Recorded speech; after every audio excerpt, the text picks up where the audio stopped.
Press স্টেটমেন্টের মাধ্যমে জানানো। দুর্ভাগ্যের বিষয় দেখলাম হাউসের মধ্যে বলেছে কিন্তু 50টা মন্দির নাকি ভেঙেছে। যদি আমি মিডিয়ার মাধ্যমে সাধারণ মানুষের উদ্দেশ্যে বলছি, ধর্মপ্রাণ মানুষকে বলছি, যদি 50টা মন্দির ভেঙে থাকে, তা যারা ভেঙেছে তাদের বিরুদ্ধে ব্যবস্থা কজনের বিরুদ্ধে নিয়েছে সেটাও সরকার প্রশাসনকে প্রেস কনফারেন্স করে জানাতে হবে। আওয়াজটা তুলুন, কারণ আমরা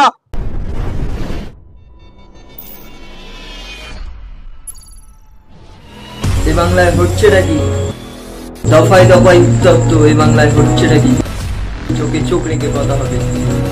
ডিটিভি পাবলিক সরাসরি প্রশ্নের মুখোমুখি। ধর্মপ্রাণ মানুষ কোন ধর্মের স্থানে আঘাত দিক কোনোদিন মেনে নিতে পারবো না। আর যদি মিথ্যা হয়, মিথ্যা প্রচার করার জন্য, মিথ্যা প্রচার করে মানুষের মধ্যে সম্প্রীতি ঐক্য বিনষ্ট করার জন্য যারা মিথ্যা প্রচার করছে তাদের বিরুদ্ধে কি ব্যবস্থা নিয়েছে বা নেবে সেটা প্রেস কনফারেন্স করে প্রশাসনকে বলতে হবে। অন্যথায় জানবো শুভেন্দু অধিকারীকে দিয়ে বলিয়ে হিন্দু মুসলমানের বিভাজন করে একটা ভোট তৃণমূলের কাছে রাখতে চাইছে আর একটা ভোট বিজেপির কাছে রাখতে চাইছে। এই ভোটটা ভাগাভাগি করে ওরা করে তৃণমূল আর বিজেপি শাসক আর অপোজিশনে থাকতে চাইছে। আমরা দেখেছি আজকে শুভেন্দু অধিকারী যা বক্তব্য দিয়েছে, ঠিক হচ্ছে রাজ্যের সমস্যা বা দেশের সমস্যার কোনো কথা নেই, বা বাংলাদেশ ইস্যু নিয়ে তারা সভা করেছে সেইটা নিয়ে একদমই ফেলেছে, কিন্তু পুরো বক্তব্যের মধ্যে বেশিরভাগ উস্কানি। এই যে বারবার উস্কানি দিচ্ছে, এর আগে আমরা দেখেছিলাম নবান্ন অভিযানের সময় বলেছিল যে লাশ পড়বে, এই যে বারবার উস্কানি দিচ্ছে, কি মনে করেন শুভেন্দু অধিকারীকে গ্রেফতার করা উচিত? আরে মমতা ব্যানার্জি করবে? মমতা ব্যানার্জি টিএমসি সরকার তো ছেড়ে রেখেছে। আপনি বলুন না, শ্যামপুরে অশান্তি হচ্ছে, মনোমাতনৈক্য হচ্ছে, দুটো কমিউনিটির মধ্যে হচ্ছে, সেগুলোকে কন্ট্রোল করার দূরের কথা শুভেন্দু অধিকারী যাচ্ছে, শুভেন্দু অধিকারীকে আটকানো তো দূরের কথা, সামনে পাইলট কার দিয়ে রাস্তা পরিষ্কার করে শুভেন্দু অধিকারীকে নিয়ে যেতে সহজ করে দিচ্ছে। গার্ডেন নিচে কি হচ্ছে? গার্ডেন নিচে মাইক বাজানো নিয়ে কিছু মুসলিম যুবক ওই পুজো মণ্ডপে গিয়ে কথা বলেছে, সেখানেও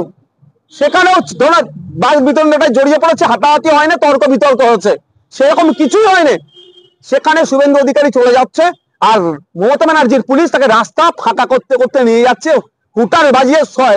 হুইসেল বাজিয়ে শুভেন্দু অধিকারীকে পৌঁছে দিচ্ছে। কারণটা কি? আপনি কি করে ভাবছেন যে শুভেন্দু অধিকারীকে গ্রেপ্তার করবে মমতা ব্যানার্জি সরকার? এটা তো চাইছে মনে প্রাণে শুভেন্দু অধিকারী ভড়কাওয়া ভাষণ দেবে, এই ধরনের কথা বলবে, হিন্দু বিপদে আছে বলবে, হিন্দুদের ক্ষমতায় আসে 2026-এ গরু বন্ধ করে দেবে, খাওয়া বন্ধ করে দেবে, এই ধরনের যতই বলবে তৃণমূলের তত লাভ। পশ্চিমবাংলা 27% অ্যাবভ যে মুসলিম আছে, তো মমতা ব্যানার্জি কোলে উঠে পড়বে, তৃণমূলের কোলে বসে যাবে, এরা ক্ষমতায় থাকবে আর ঠিক সুকৌশলে বিজেপিকে পাশে দান করিয়ে রেখে দেবে, যে অন্য যারা সেকুলার ফোর্সেস যেগুলো আছে সেগুলোকে ধ্বংস করে দেবে। এরা সাম্প্রদায়িক রাজনীতি করার জন্য একে অপরকে সহযোগিতা করছে। আমরা ভুলে যাচ্ছি শিখ অফিসারকে যেভাবে খালিস্তানি বলেছিল, তার বিরুদ্ধে কি ব্যবস্থা গ্রহণ করেছে মমতা ব্যানার্জির প্রশাসন? উত্তর দেখবেন নীল। যে একের পর একটা বড় বড় কথা বলে যাচ্ছে বিজেপি নেতারা, যেই কথাতে যেই কমেন্টস গুলোতে হিংসা হতে পারে, আগুন লাগতে পারে। আমরা সব সময় চাই হিংসা মুক্ত সমাজ, কিন্তু কার বিরুদ্ধে কটা ব্যবস্থা গ্রহণ করেছে? কেউ বলছে তোমরা লাথি মেরে দেশ থেকে তাড়িয়ে দেবো, কেউ বলছে বুক দেখে লক্ষ্য করে গুলি করো। কোথায় প্রশাসন, রাজ্য প্রশাসন তাদের বিরুদ্ধে কি ব্যবস্থা গ্রহণ করেছে? আর আমি একটা পুলিশকে দালাল বলেছিলাম, ও দালাল পুলিশ এখনো বলছি আমার নামে নোটিশ পাঠিয়েছে, আমার নামে কেস করতে চাইছে, ওরা কেস করেছে।